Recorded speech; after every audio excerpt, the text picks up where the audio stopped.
दोस्तों नमस्कार।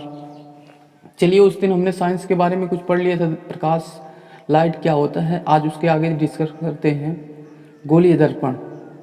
गोलीय दर्पण क्या है, जिसे इंग्लिश में कहते हैं स्फेरिकल मिरर। गोलीय दर्पण कांच के खोखले गोले का एक कटा भाग होता है जिसका एक भाग कलई या पेंट किया होता है। जिसका एक भाग क्या होता है, कलई या पेंट किया होता है।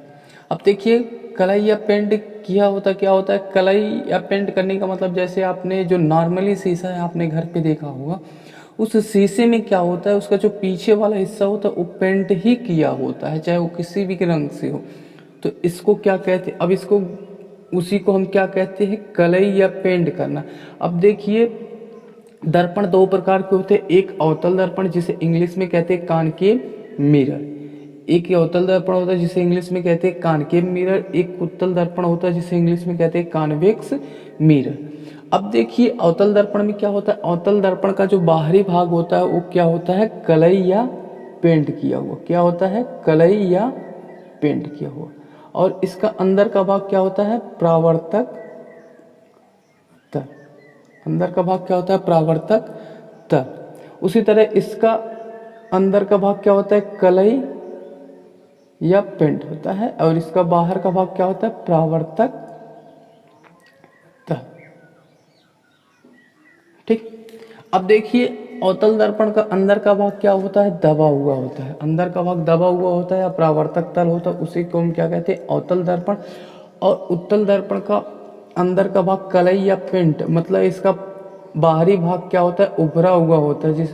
अर्थात जिसका अंदर का भाग दबा हुआ हो उसे हम कहते हैं अवतल दर्पण। जिसका बाहर का भाग उभरा हुआ हो और अंदर का भाग कलई या पेंट किया गया हो उसे उत्तल दर्पण कहते हैं। अब देखिए, इसके गोलीय दर्पण की कुछ और परिभाषाएं होती है। जैसे पहला है वक्रता केंद्र। वक्रता केंद्र, वक्रता केंद्र को हम सी से प्रदर्शित करते हैं, जिसे कह सकते हैं गोले के।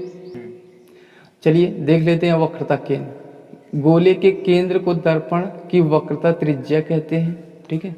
अब देखो, गोले का केंद्र यही है, इसको दर्पण की क्या कहते हैं, वक्रता त्रिज्या कहते हैं। ठीक, सॉरी, वक्रता त्रिज्या नहीं, वक्रता केंद्र कहते हैं। इसको क्या कहते हैं, दर्पण की वक्रता केंद्र कहते हैं। वक्रता त्रिज्या, दर्पण की त्रिज्या को गोलीय दर्पण की वक्रता त्रिज्या, ये जो दर्पण की त्रिज्या है इसी को गोलीय दर्पण की वक्रता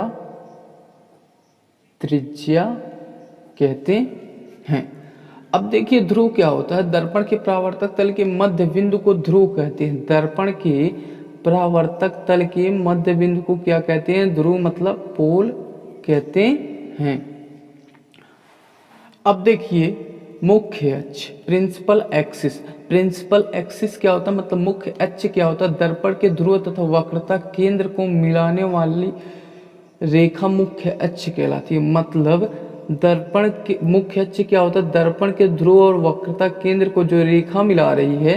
जैसे मान लिया मैंने एक रेखा खींचा, ठीक है, ये रेखा ये ध्रुव को भी मिला रही है और वक्रता केंद्र को मिला रही है। जो दर्पण के ध्रुव और वक्रता केंद्र को मिलाती है उसी को हम क्या कहते हैं, दर्पण का मुख्य अक्ष।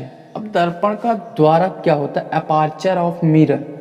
दर्पण का द्वारक क्या होता है, अपर्चर ऑफ मिरर। देखिए, दर्पण का द्वारक ये होता है, दर्पण के परावर्तक तल के व्यास को दर्पण का द्वारक कहते हैं। दर्पण के परावर्तक तल के व्यास को, जैसे मैंने एक गोला खींचा, ठीक है, अब ये तो सेंटर हो गया, आपने देखा ये ध्रुव हो गया, ठीक है। ये जो अगर यहाँ से कोई भी चीज़ लेके जाए, कोई भी यहाँ से बिंदु डालें, पॉइंट डालें, तो ये रेडियस होगा, ये भी रेडियस होगा।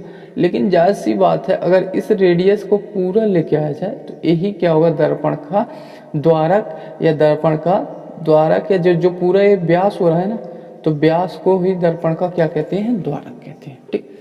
अब मुख्य फोकस क्या होता है, मुख्य फोकस अभी आपको सिखाया कि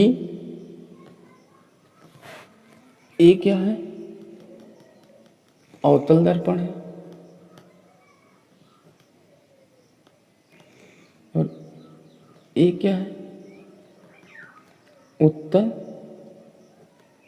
दर्पण है। ठीक, अब देखो मुख्य फोकस क्या होता है, प्रिंसिपल फोकस क्या होता है, दर्पण के मुख्य अक्ष के समांतर आने वाली प्रकाश की किरणें दर्पण से परावर्तन के पश्चात मुख्य अक्ष के जिस बिंदु पर मिलती हैं या मिलती हुई प्रतीत होती हैं, दर्पण का मुख्य फोकस कहलाता है। जैसे मैंने कहा कि ये दर्पण का मुख्य फोकस है जो प्रिंसिपल है। ठीक, ये दर्पण का मुख्य अक्ष है। ठीक, यहाँ पे वक्रता केंद्र होगा मुख्य अक्ष के समांतर। ठीक है, मुख्य अक्ष के समांतर जब कोई भी प्रकाश की किरण आएगी तो परावर्तन के पश्चात एक निश्चित बिंदु पे या तो मिलती हुई प्रतीत होगी या तो मिलके निकल जाएगी। इसी को क्या कहते हैं, दर्पण का मुख्य फोकस। ठीक है, या तो दूसरा एग्जांपल देख लीजिए, मैंने कहा कि यहाँ से कोई प्रकाश आया। ठीक, यहाँ से जब प्रकाश आया तो ये क्या होगा, इससे टकरा कर किसी बिंदु पे मिलेगा। ठीक, उसी तरह यहाँ से कोई प्रकाश आया, ये भी प्रकाश टकरा कर कहीं मिलेगा। अब इधर से भी अगर आप प्रकाश डालते हैं तो ये भी तो प्रकाश टकरा कर वापस होगा। इधर से भी डालेंगे तो जिस बिंदु पर मिलती है या मिलती हुई प्रतीत होती है वही दर्पण का क्या होता है, मुख्य फोकस। वही दर्पण का क्या होता है, मुख्य फोकस। ठीक है, अब उसी तरह उत्तल दर्पण में भी देख लीजिए, इसमें क्या होगा, मान लीजिए यहाँ से कोई प्रकाश गया तो ये तो टकरा के वापस हो जाएगा, लेकिन जाती हुई प्रतीत होगी कि नहीं, कहीं ना कहीं। ठीक, ठीक, ऐसे ये भी क्या हो जाएगा, दर्पण का मुख्य फोकस। ठीक है, चलिए, ये आपको उम्मीद है कि समझ में आया होगा। चलिए मिलते हैं, जय हिंद।